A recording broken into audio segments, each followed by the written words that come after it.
사도행전 교회는 성령 하나님이 강권적으로 역사하시는 그런 교회라, 그렇게 이제 사도행전 교회를 정의할 수가 있겠습니다.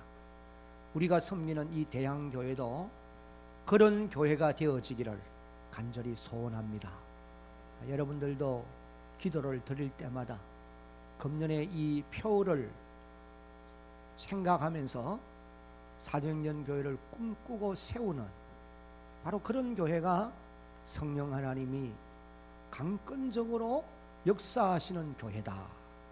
공동체가 모일 때마다 성령이 임하심을 체험하는, 여러분 오순절날 성령이 마가의 다락방에 임할 때 보면은 급하고 강한 바람 같은 소리가 사람들의 귀에 다 들리고, 따뜻한 따뜻한 방 안에서 방문을 열어두면은 바깥에 찬 공기가 안으로 들어오는 것을 아마 여러분들이 느낄 수가 있을 것입니다. 바깥에 강한 바람이 불 때에 창문을 열면은 바람이 온 집안에 가득함을 느끼듯이 성령의 임재하심을 그렇게 우리가 느낄 수 있다는 거예요. 그리고 또 불의 혀같이 갈라지는 것이 저의 눈에 보였다라고 말씀하셨어요. 그리고는 온 성도들이 성령의 충만함을 받게 될 때에 놀라운 변화의 역사가 일어난 것을 우리가 기억을 합니다. 하나님이 오늘도 이 지상에 있는 그런 교회, 모든 교회들이 그런 성령의 강권적인 역사를 경험하면서 이 땅에 존재해가는, 그래서 교회로서의 기능을 제대로 발휘하는 그런 하나님의 교회가 되어지기를 원한다는 사실을 깨달으시기를 바랍니다. 다 같이 아멘. 오늘 우리가 읽은 이 본문 말씀을 보니까 고넬료의 집에 모여있는 사람들에게 사도 베드로가 가서 하나님의 말씀을 증거했어요. 그랬더니 말씀을 듣고 있는 모든 사람들에게 성령이 내려오시더라, 성령이 임하신 이런 내용을 이제 기록을 하고 있는 것입니다. 44절을 우리가 조금 전에 읽었는데 다시 한번 이제 우리가 한 목소리로 한번 같이 읽어보겠습니다. 44절입니다. 다 같이 시작. 베드로가 이 말을 할 때에 성령이 말씀 듣는 모든 사람에게 내려오시니, 오늘 이 시간 우리도 말씀을 듣는 시간입니다. 이 말씀을 들을 때에 고넬료의 가정에 모인 이 사람들에게 성령이 내려오셨듯이 우리에게도 성령의 임하심을 경험하는 이런 축복의 귀한 시간 되기를 예수님의 이름으로 축복합니다. 여기 말씀 듣는 모든 사람들에게 성령이 내려오셨다, 이 말은 다른 말로 하면은 말씀을 듣고 있는 이 모든 사람들이 다 하나같이 성령의 세례를 받았다, 그런 말씀으로 우리가 이해를 할 수가 있겠습니다. 말씀 듣는 모든 사람들이 다 성령의 세례를 받았다는 것입니다. 이 시간 말씀 듣는 저와 여러분들에게도 성령이 내려오셔서 성령의 세례를 베풀어 주시는 그런 귀한 역사가 있기를 간절히 바랍니다. 이것이 여러분들의 간절한 또 소망이 되어질 수 있어야 할 것입니다. 그러면은 이 사람들이 무슨 말씀을 듣고 있을 때에 성령이 내려오셨느냐? 여러분, 세상 얘기 듣고 있을 때에 성령이 임하는 법이 없습니다. 언제 성령이 우리에게 임하시느냐? 사도 베드로가 앞에 이제 기록되어 나오는 사도행전 10장 36절로 43절까지의 내용을 읽어보면은 거기 모여있는 이 고넬료의 집에 있는 사람들에게 예수 그리스도의 복음을 그들에게 증거를 했던 것입니다. 예수님은 만유의 주가 되시는 분이시고 또 화평의 복음을 우리에 전하여 주시는 그런 분이시기도 하고, 그리고 또 그분은 성령과 능력이 충만해서 두루 다니며 선한 일을 행하시고 마귀에게 눌린 자들을 건져 주실 뿐 아니라 또 예수의 이름으로만 제사함을 받고 구원함을 받을 수가 있다, 예수의 주 되심에 대해서 이제 사도 베드로가 고넬료의 집에 모여 있는 사람들에게 증거를 했을 때에, 이 말씀을 듣고 있을 때에 성령이 내려오셔서 성령 세례를 베풀어 주셨다는 것입니다.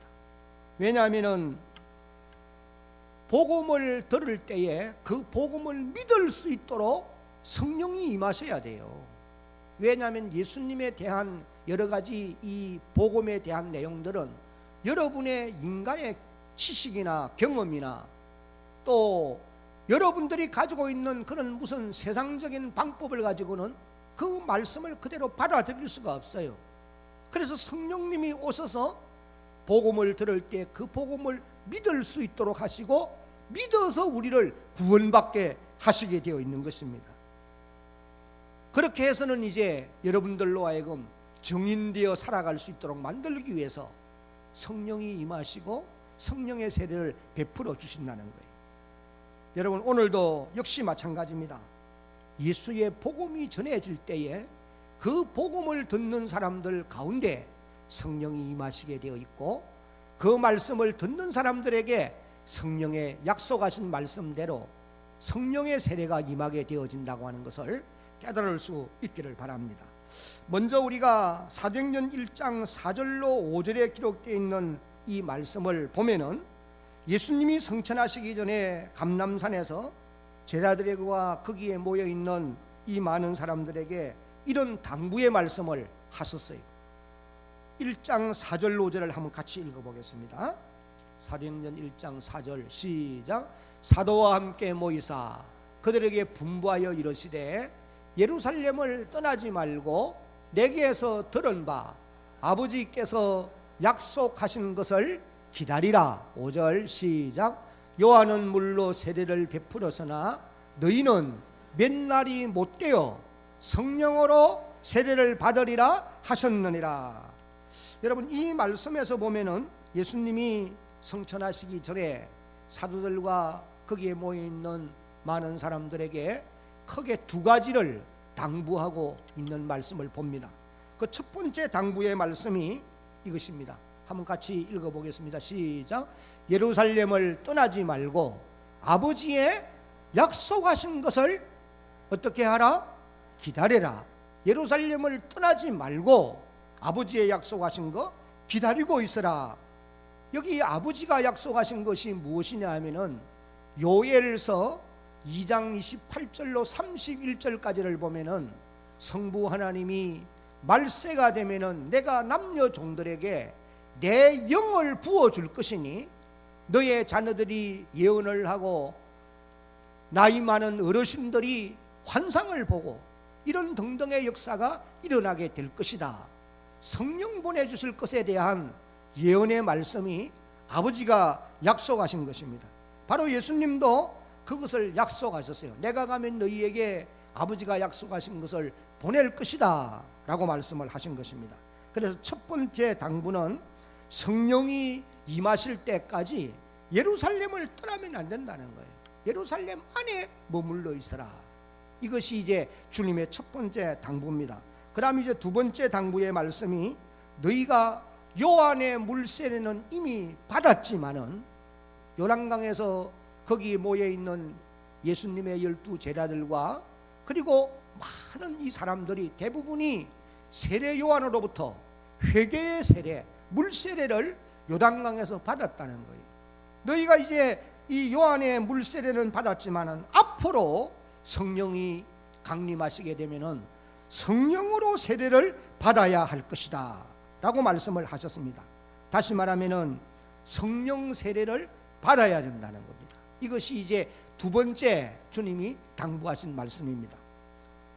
그리고는 이제 사도행전 1장 8절에 가서 보면은 성령이 임하면 너희가 권능을 받을 것이다. 성령의 권능을 받아야 된다. 그래서 오직 성령이 너희에게 임하면 너희가 권능을 받고 예루살렘부터 땅끝까지 이르러서 내 증인으로 살아가는 이런 사람들이 되어야 할 것을 주님이 말씀을 하셨습니다. 예수님은 이런 당부를 말씀하시고 하늘로 승천하셨어요.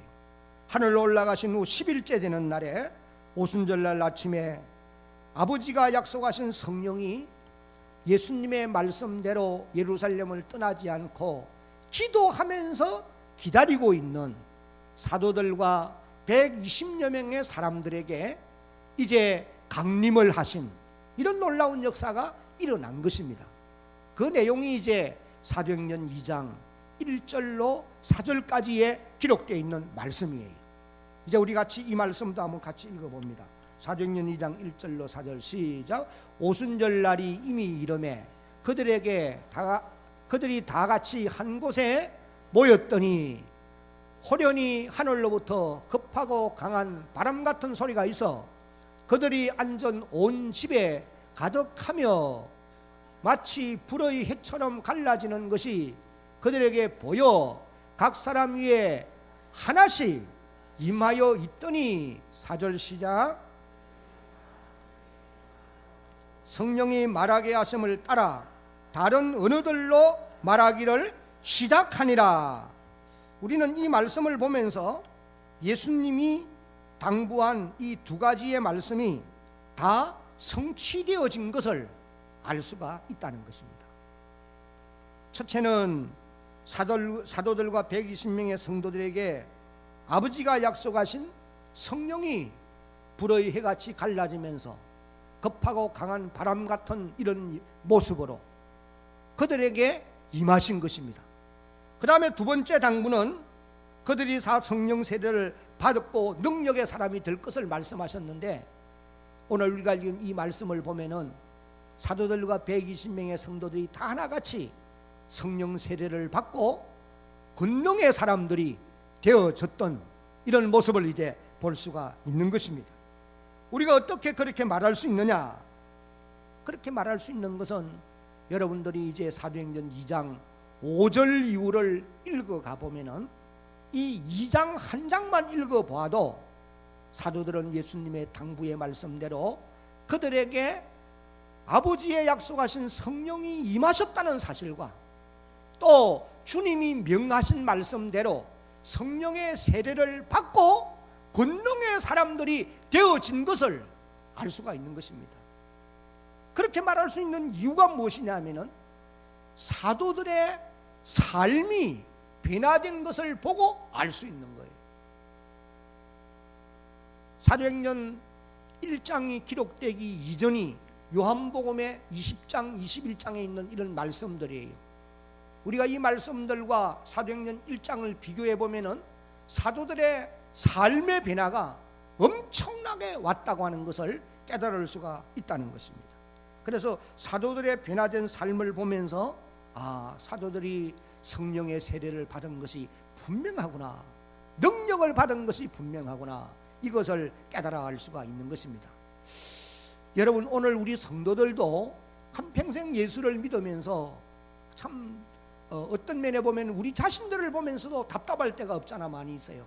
왜냐하면 뜨뜻미지근하게 삶의 변화가 그렇게 없이 믿기 이전이나 믿은 이후나 큰 변화의 삶이 없이 옛모습 그대로 살아가는 우리 자신들을 바라보면서 때때로 우리가 탄식할 수밖에 없는 그런 사람들이에요. 그러나 성령이 임하시고 성령의 세례를 받으면 반드시 삶의 변화가 따르게 된다는 겁니다. 놀랄 정도로 변하게 되어 있다는 거예요. 여러분, 우리 교우들 가운데도 보면은 삶의 변화가 엄청나게 온 분들이 분명히 있습니다. 옛날과 지금을 비교해 보면은 완전히 천사와 같은 모습으로 바뀌어져 있는 이런 분들도 계신다는 거예요. 그렇다고 해서 천사는 아니에요. 천사와 같은 사람, 비슷하다는 거예요. 주님을 닮은 사람들이라는 것입니다. 여러분, 우리가 이 사도행전을 계속해서 읽어보면은 사도행전 8장 14절로 17절에 가서도 보면은 사마리아 교회 성도들이 또 성령 세례를 받는 이런 기록을 찾아볼 수가 있습니다. 예루살렘에 있는 사도들이 사마리아도 하나님의 말씀을 받았다함을 듣고 베드로와 요한을 보내매 그들이 내려가서 그들을 위하여 성령 받기를 기도하니 이는 아직 한 사람에게도 성령 내리신 일이 없고 오직 주 예수의 이름으로 세례만 받을 뿐이더라. 17절 이제 한번 소리내서 같이 읽습니다. 시작. 이에 두 사도가 그들에게 안수하며 성령을 받는지라. 그리고 또 오늘 우리가 읽은 이 본문 말씀에서도 보면은 고넬료의 가정에 모인 모든 사람들이 성령 세례를 받은 것을 이제 우리가 볼 수가 있는 것입니다. 조금 전에 우리가 읽었습니다마는 44절 마지막 부분을 읽어보니까 성령이 말씀 듣는 모든 사람에게 내려오시니 라고 기록을 하고 있는 것입니다. 바로 이 말씀이 성령 세례를 받은 것이다 라고 말할 수가 있다는 거예요. 왜 그렇게 말할 수 있느냐? 여기 이 44절의 말씀이 고넬료의 집에 있는 모든 사람들이 다 성령의 세례를 받았다, 그렇게 말할 수 있는 근거가 무엇이냐 하면은 사도행전 11장 1절로 18절까지에 기록되어 있는 말씀을 여러분들이 이제 바로 한 장 넘어가서 읽어보면은 베드로가 사마리아와 욥바와 또 루따 지역과 가이사랴 지역, 이 지역을 다니면서 구원의 복음을 전하고 이방 사람들도 만나서 교제하고 예수의 주되심을 전파한 후에 예루살렘으로 돌아왔습니다. 그랬더니 예루살렘에 있는 전형적인 유대인들이 사도 베드로를 힐난했어요. 비난합니다. 네가 유대인이면서 어찌하여 이방 사람들을 만나서 교제하고 그들과 음식도 같이 먹고 그들에게 복음을 전할 수 있느냐? 우리의 전통이, 유대인의 이 장로의 유전이 이것을 금하고 있지 않느냐? 그때에 베드로가 자신이 그렇게 한 이유를 설명합니다. 하나님이 자신에게 환상을 보여주신 사건과 성령의 명을 따라 고넬료의 집에 가서 말씀을 전할 때에 성령이 말씀 듣는 모든 사람에게 임하신 것을 증거하면서 이런 말씀을 합니다. 사도행전 11장 15절, 다 같이 이제 이 말씀 한번 같이 읽어봅니다. 사도행전 11장 15절 시작. 내가 말을 시작할 때에 성령이 그들에게 임하시기를 처음 우리에게 하신 것과 같이 하는지라. 한번 따라합시다. 처음 우리에게 하신 것과 같이 하는지라. 여기 바로 처음 우리에게 하신 것과 같이 했다, 이 말은 오순절날 마가의 다락방에 우리가 지난 날이 있을 때에 성령이 임하시고 우리가 성령의 세례를 받은 것과 똑같은 그런 역사가 그 가운데서도 일어난 것이다. 그때 우리가 성령의 세례를 받은 것처럼 바로 고넬료의 집에 모여있던 그 이방 사람들도 다 하나같이 우리와 똑같이 성령의 세례를 받았다. 그러니 하나님이 오늘 우리 유대인이나 이방 사람들이나 구별하지 않고 약속하신 말씀대로 성령을 부어주신 것이 아니냐. 그러니 그들도 복음을 마땅히 받을 자격이 있는 사람들이 아니냐. 사도 베드로가 그와 같이 이제 말씀을 한 것을 우리가 볼 수 있습니다. 사랑하는 성도 여러분, 그러므로 오늘 지상에 있는 모든 교회들도, 특별히 우리가 섬기는 하나님의 교회도, 오늘 이 자리에서 말씀을 듣고 있는 여러분들 개인도 반드시 성령의 세례를 받아야 하는 것입니다. 다시 말하면은 성령이 임하심을 체험하고 능력의 사람들이 되어져서 변화된 삶을 살아갈 수 있는 이런 주의 백성들이 되어야 된다는 거예요.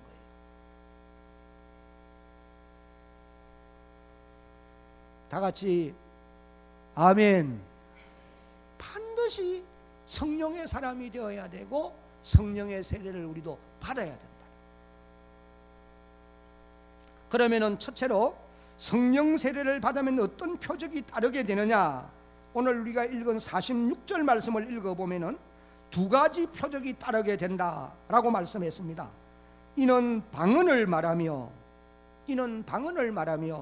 하나님 높임을 들음이르라. 46절 성경을 한번 띄워보십시오. 46절 먼저 띄우고 시작. 이는 방언을 말하며 하나님 높임을 들음이르라. 베드로와 함께 온 유대인들이 고넬료의 집에 성령이 임하는 것을 보고는 깜짝 놀라서 어떻게 이 이방 사람들에게도 성령이 이렇게 임할 수 있느냐, 그렇게 이제 말을 하고는 이 유대인들이 들으니까 이 고넬료의 집에 모여있던 사람들이 방언을 말하고 하나님을 높이는 이런 이제 은혜를 듣게 되어졌다는 거예요. 그래서 성령 세례를 받으면은 따르는 표적이 첫째가 방언을 말하게 된다. 방언은 대개 세 가지를 말할 수 있어요. 그 첫 번째가 이제 다른 언어입니다. 문자 그대로, 글자 그대로. 여러분들이 사도행전 2장에서 성령을 받은 사람들이 나가서 방언으로 말을 할 때에 거기에 15개국의 사람들이 모여와 있었는데 그 사람들이 전부 자기 나라 말로 알아들었더라. 그런 표현이 기록되어 있어요. 그래서 이 사도행전 2장에 기록되어 나오는 방언은 다른 언어를 의미하는 것이다. 그렇게 이제 말하는 것을 봅니다. 그 다음에 이제 두 번째가 사단이 주는 방언도 있다고 하는 것을 여러분들이 기억을 해야 되는 것입니다. 그 다음에 이제 세 번째가 영어로 말하는 방언입니다. 이것이 이제 고린도전서 12장에 기록되어 나오는 성령이 주시는 방언인데, 사도 바울은 오늘 그 고린도 교인들과 오늘 우리 성도들에게 이런 말씀을 했어요.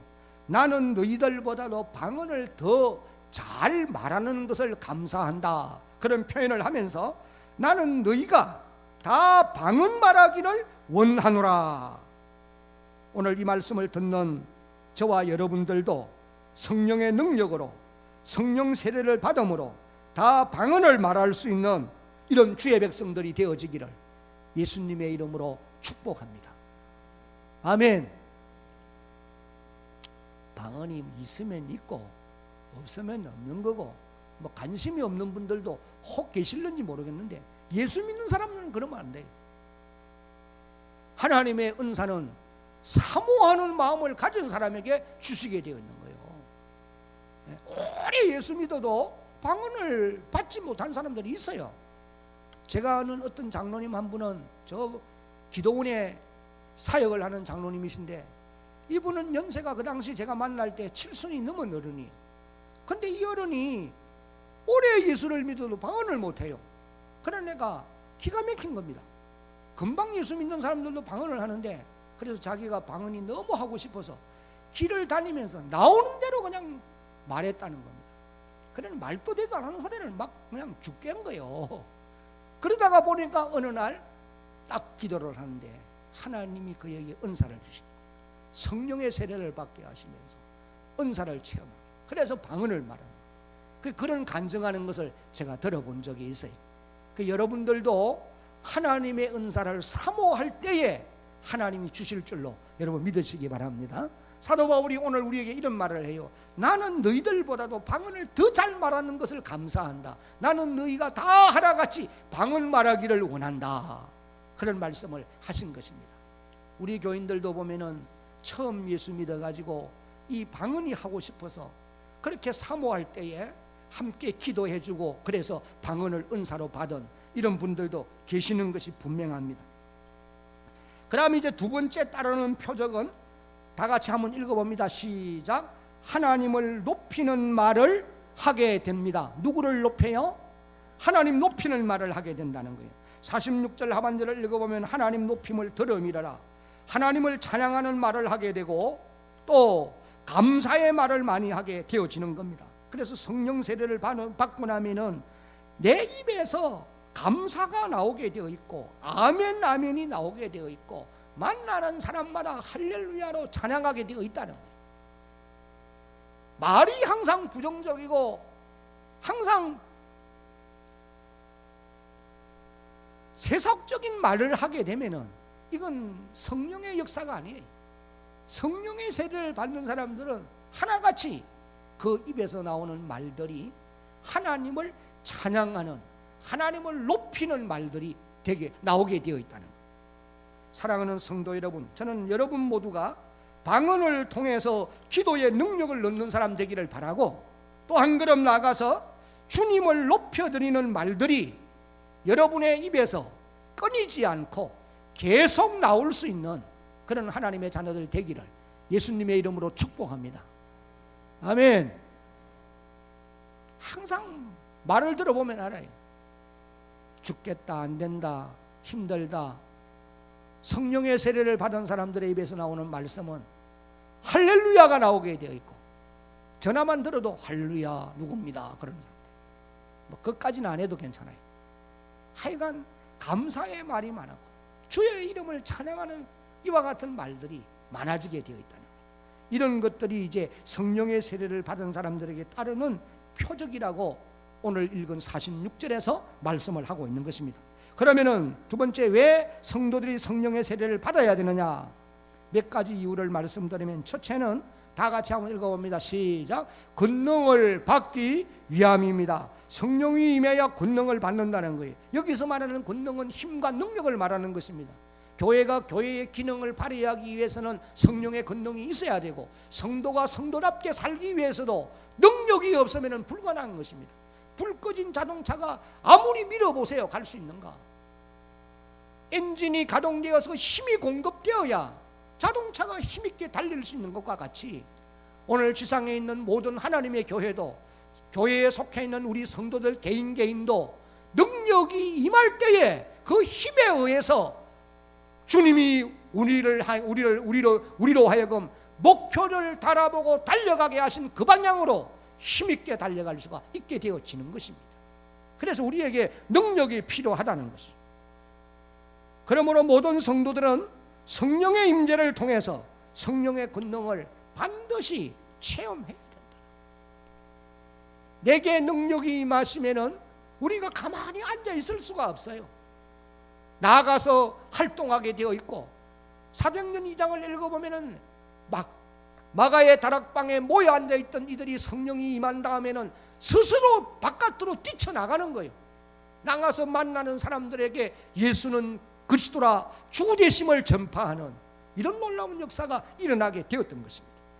그 다음에 이제 왜 우리가 성령 세례를 받아야 되느냐? 두 번째 이유는 증인이 되어서 담대하게 복음을 전파하기 위함인 것입니다. 사도행전 1장 하반절에 보면은 예루살렘부터 사마리아 땅끝까지로 증인되어야 된다고 말씀하셨어요.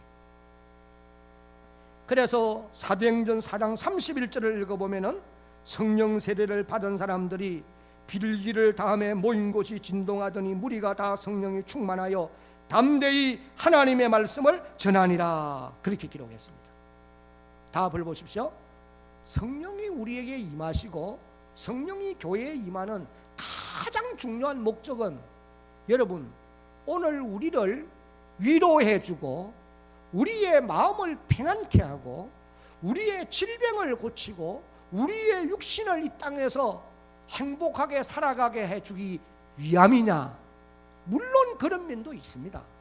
조금 전에 우리가 불렀던 찬송에도 보면은 위로의 주 성령, 성령님이 우리의 마음을 위로하는 거예요. 상처받은 심령들을 어루만지시고 치료할 자를 치료해주는 이런 기능이, 이런 능력이 분명히 임합니다.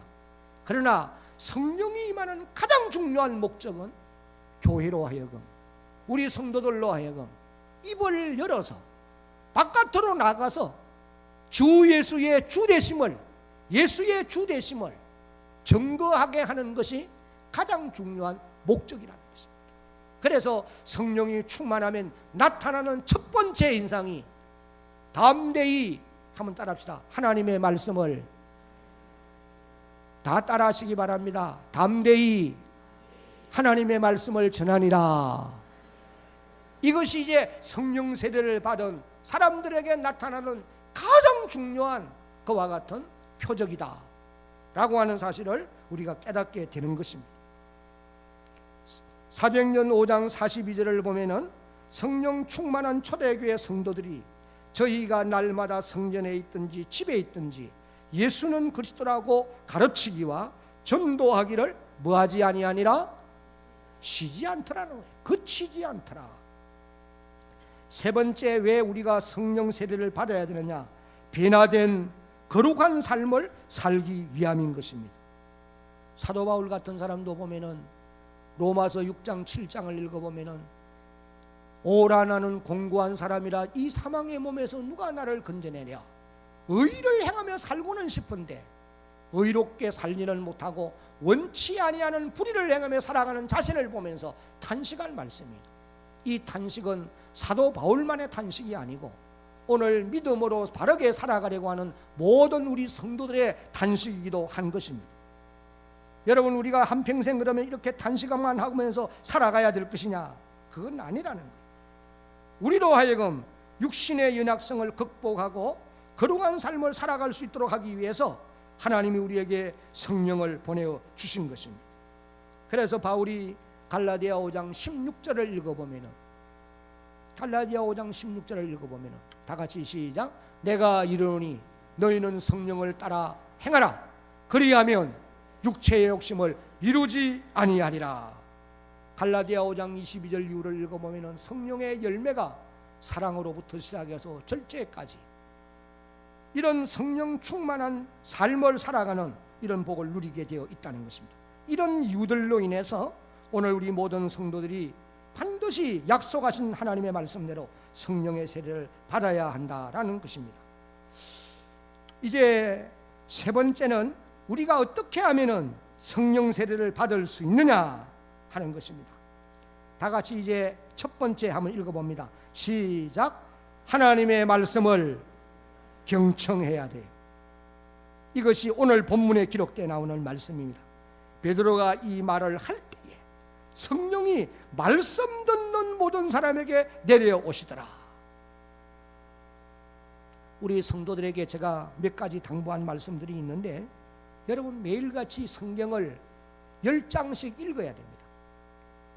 그래서 금년 이해가 가기 전에 모든 예수 믿는 사람이고 한글을 읽을 줄 아는 사람이면 다 성경을 1동 이상은 할 수 있도록 하나님의 말씀을 들을 때에 성령이 듣는 사람에게 임하게 되어 있다는 거예요.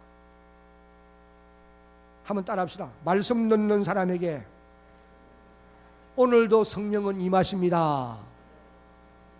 여러분 왜 성령이 임하셔야 되느냐면 말씀을 듣는 사람들로 하여금 그 말씀을 믿을 수 있도록 하기 위해서는 성령이 임하셔야 된다니까요. 성령의 역사가 없기 때문에 성령 읽으면 잠만 오는 거예요. 그러니까 말씀 읽기 전에는 반드시 기도하고 읽으라는 거죠.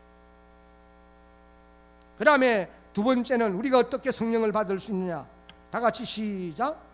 안수를 받을 때 성령이 임하셨습니다.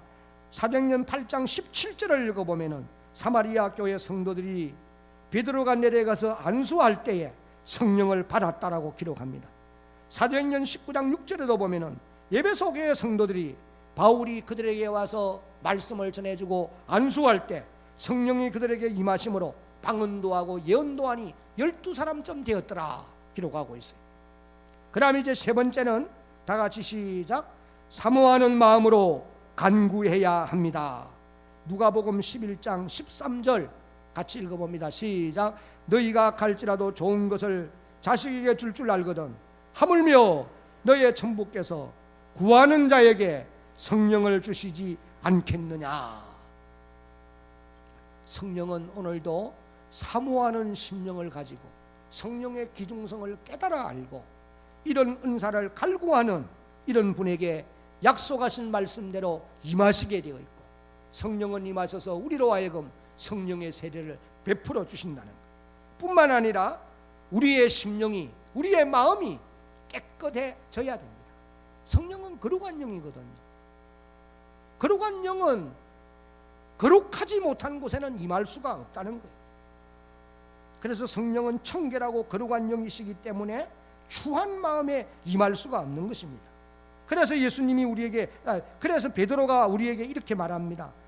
사도행전 2장 38절을 보면은 너희가 회개하여 제사함을 받으라. 그리하면 성령을 선물로 받으리라 말씀하셨어요. 마지막으로 47절 48절에 보면은 고넬료의 집 사람들이 이제는 다 세례를 받았다 그렇게 기록을 했습니다. 베드로가 이르되 이 사람들이 우리와 같이 성령을 받았으니 누가 물로 세례 베풀물 그 말이요 하고 명하여 예수 그리스도의 이름으로 세례를 베풀라 하니라 그렇게 기록했어요. 여러분 세례는 크게 두 가지입니다. 물세례, 요한의 세례라고도 합니다. 그 다음에 다른 하나는 성령 세례, 다른 말로는 불세례라 그렇게도 표현을 해요. 이 둘 중에 어느 것을 먼저 받고 어느 것을 뒤에 받아야 되느냐, 그건 성경을 보면 몇 가지 경우가 있어요. 첫째는 물세례와 성령 세례를 동시에 받는 경우가 있습니다. 하나님의 교회 안에서도 성부와 성자와 성령으로 물세례를 받을 때에 성령이 임하시는 이런 경우들이 없지 않아 있다 그 말이에요. 그리고 또 오늘 본문에 기록되어 있는 말씀과 같이 고넬료와 같은 사람, 이런 사람들의 경우는 성령 세례를 먼저 받고 그 다음에 이제 물세례를 받는 이와 같은 모습도 보게 됩니다. 그런데 대부분의 경우를 보면은 물세례를 먼저 받고 나중에 성령 세례를 받는 이런 경우가 성경에 너무 많습니다. 여러분, 베드로를 비롯한 사도들이 다 하나같이 물세례를 먼저 요단강에서 받았어요. 그리고 이제 오랜 세월이 지난 이후에 오순절날 아침에 마가의 다락방에서 성령의 세례를 받았다고 하는 것을 알 수 있어요. 그리고 또 사도행전 8장에도 보면은 사마리아 교회 성도들이 그러했던 것을 압니다. 사도행전 19장에도 보면은 아볼로를 비롯한 에베소 교회 성도들도 역시 마찬가지로 물세례를 먼저 받았고 나중에 이제 성령의 세례를 받았던 이런 기록을 우리가 볼 수가 있습니다. 오늘 여러분 가운데 아직 물세례를 받지 않는 분들이 아마 계실 거예요. 그런 분들은 다 세례를 받아야 됩니다. 세례는 거룩한 삶을 살기 때문에 받는 건 아니에요. 예수 믿는 사람의 정표로서 받는 것이 세례입니다. 그러므로 세례를 받지 않는 사람은 예수를 믿으면 반드시 받아야 된다고 하는 사실, 이것을 기억할 수 있기를 바라고, 그리고 또 아직 성령의 세례를 체험해보지 못하신 분들은 성령 세례가 임하도록 간절한 소원을 가지고 기도할 수 있기를 바랍니다. 기도하시. 그러면은 놀라운 경험을 하나님이 하게 할 것입니다. 성령의 임재를 이미 체험하신 우리 교우들은 계속해서 성령의 기름 부으심을 받을 수 있도록 소원을 품고 간구하는 그런 여러분들이 되어지기를 간절히 바랍니다.